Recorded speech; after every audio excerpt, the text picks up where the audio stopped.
Imagine the 2014 Ebola outbreak, spreading its roots across Africa, killing thousands of people every single day. The whole of the scientific community is thrown into a state of tantrum because they seek better diagnosis and treatment methods. However, there is no absolute test for the Ebola virus, and the only possible candidate at that time was a sandwich ELISA, a method that is very costly and not affordable by most common people. It required refrigeration, took a very long time to give its test results, and was not very reliable either. The whole world is concerned, and so is the 16-year-old teenager, Olivia Hallisey. She developed the low-cost Ebola assay card that did not require refrigeration, gave its results in under 30 minutes, and was also very reliable. I think that she could do this just because she was not trained to think conventionally, and she took the risk because she was a teenager. Hello, I'm Anwesha, and I'm 15 years old. I try and come up with solutions to real-life problems, and I belong to the minority community of child innovators in India.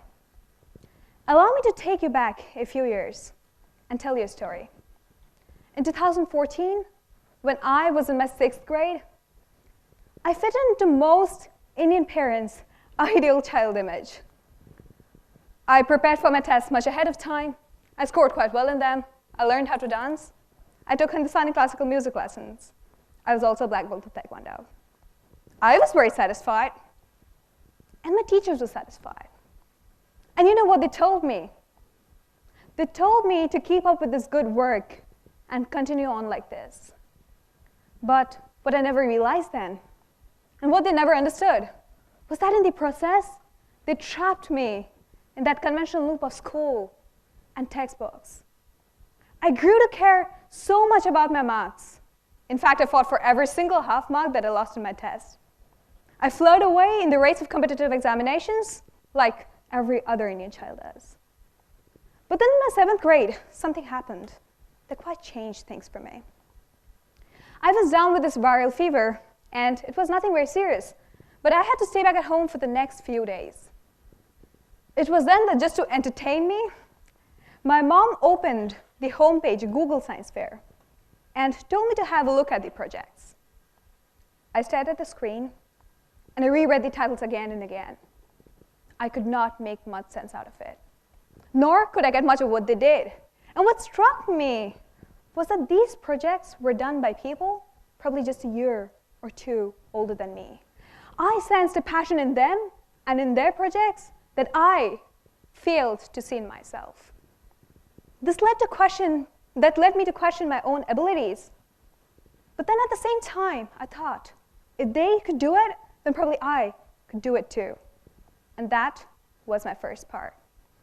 So I went up to my parents and I told them, hey mommy, hey daddy, I want to be working on a project and I want to go to the lab too. At first, they thought that probably I'd said those words out of my childish imaginations, and they did not take me seriously. But I pressed on, and I think that they soon realized that I meant it. And when they did, of course, I received all the support without which I would never have been here today in the first place. From then on, every single afternoon, I used to sit with my mom in front of my laptop, and initially, I started out by looking at other projects. But then the underlying aim was to find a problem that I could solve. But months passed, and things did not work out the way I wanted them to. I could not get the right problem. What I realized at this point of time was that all these problems need to be inspired from our daily life. So I stopped, and I questioned myself. What is it that I could make better? Now you must know that at that point of time, I was only 12 years old. And the biggest problem in my life was to polish my shoes every single day in the morning before going to school. I thought it to be completely unnecessary and overrated. I thought, could I do something so that I don't have to polish my shoes every day? And then began my first research project. Throughout my project, I assumed that the main source of dust was the soil. So I started off by reading more about the components and the electrochemical properties of soil. And I found that soil has a tendency to become negatively charged. Simple science came in, like charges repel. I finalized in a mixture of Teflon and silicone, and I polished my shoes with that mixture. And it worked. The proof is that I haven't polished my shoes in the past 3 years. But my mom made me polish them today, you know. I guess that's okay, it's TEDx. What I realized then was that all these science fairs, these science competitions, they wanted solutions to problems that could change the world. How could my auto dust repellent shoe polish have any impact on the global community whatsoever? But I wondered if it would be possible for me to use the same concept elsewhere to solve a problem with a greater impact. Now, around the time we were getting these solar panels installed at our house, and I noticed as the cleaning men came in every single week to wash the surface of these panels, I was curious, so I questioned them. I asked them questions like how much did they charge, and why did they do it, and how did they do that? What I found was that they charged rupees 1,250 for their weekly wash, which is a lot. And the problem they faced was that due to the accumulation of dust particles on the surface of solar panels, the efficiency of these panels could be reduced up to 50% in just 30 days. And this is a real problem. You can guess what happened next. I redesigned all my experiments, and I redid all of them. I found that my method could reduce the dust accumulation levels by 2.1 times. I soon after entered the state fair, and I was declared the second prize winner. I also won a patent filing grant. Now, by the time, I was already in my 9th grade. And that summer, I started looking for internships that I could apply to. After spending a considerable amount of time writing dozens of emails and being rejected over and over again, I finally made it into a biology lab. And I was so excited. But after a long wait, when I finally got to go to the lab, this is what happened. For the next month, I got to observe people, learn how to use a microscope, did egg breaking and pipetting. I also encountered questions from the graduate students that went on something like this. Oh my God, you're just 14 and you're already hanging out in the lab? What do you plan to do with your life? Or something like, you probably already know about differential equations and read about reaction equilibrium, huh? And my favorite one, so what are you doing nowadays? I mean, seriously, they either underestimated me or treated me like a prodigy, and I was neither. The adults failed to get me. Now, the same summer, I had this so fascinating idea on a better method for internet addiction diagnosis. The problem, as I thought, was the existing solutions were that they kind of end up asking an addict, are you an addict? Which does not make much of sense, right? So I had a different thought in mind, and I realized that to test out my hypothesis, I would have to conduct a survey. Being a school kid, my most obvious options were my classmates, so I approached them. Most of them refused straight away. The others answered, but they were very reluctant.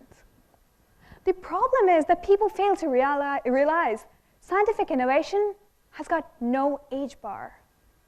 You don't have to be a 35-year-old, really nerdy guy, complete with a pair of lab glasses and a lab coat, to be inventing. And this was something of the image that all of them had in their minds. I continued on with my project for the next few weeks, but eventually I had to abandon it. Yet another 5-6 months passed, and yet another incident happened in my life. I got this amazing chance to go to Stanford University for a summer program. And things were so different there. I met people who had been in situations very similar to mine. I decided to share my idea with them, and I received much of critical feedback. But in the end, what I realized was that no one said that the idea that I proposed was not possible. So I set to work on it. And yet again, after a few months, I finally completed my project. It was only because of this project that I got the chance to be a part of the Indian team at the International Exhibition for Young Inventors 2018. My work was quite appreciated. I ended up winning the bronze medal at that event. And the most interesting part, I submitted my research paper to a scientific journal only the day before yesterday. Thank you. All these incidents reshaped me and those around me. I had probably redefined how I and the others think of me. But then I am just one out of 18 million high schoolers in Uttar Pradesh. And I'm just one out of 93 million high schoolers in the whole of India. What happens to the others? Now, every child has got the potential to innovate and to change a bit of their own world. Then why is it so that India has got so few child innovators? This question led me to trace down the steps of innovations and figure out where exactly things went wrong. So the first step to innovate is to have an idea. Now, children from all around the world, be they be from India, Sri Lanka, Cambodia, Germany, or probably Austria, have got equal access to problem generations. If the problem is just about generating problems, there are plenty of them out there to be solved through innovations. So that is not our main concern here. Sorting out that part and moving on to the next part of innovation is that when you have an idea or when you have a solution to a problem, how to share it with the world. Being a teenager, I think there are 3 probable steps. The first is that you communicate your work with a scientific journal. The second is that you go up and present your work at the science fair. And the third is that you file a patent if applicable. Now, about the first channel, that is of communicating your work with a scientific journal. Being a teenager, what I realized was that it's very hard to write down your work in the form of a research paper if you don't have much of prior background to it. Plus, most journals would hesitate to publish a high schooler's work. So what is the solution? Well, there are some journals that publish exclusively for high schoolers, but again, a very few of them. Now, coming down to science fairs. Well, personally, I think that this is the best channel because, number one, you get to meet a lot of amazing people. They can either be judges, they can be observers, or just fellow participants. The second point is that you get a lot of live feedback from people with diverse cultures and different degrees and different backgrounds. And the third is that you get to compete against people who are of your own age group. Now, coming specifically to science fairs in India, let me summarize the thing for you. There are a very, very few of them. I could almost, I repeat, almost count them on my fingers. Just to show the gravity of the situation here today, I did a comparative study. I compared California, just the state, and India, the whole country. And I took up the case of Intel International Science and Engineering Fair, which is the world's biggest pre-collegiate science fair. And almost every child innovator or child scientist's dream is to go up to that level and to present their work at the finals. Now, undoubtedly, it is very competitive.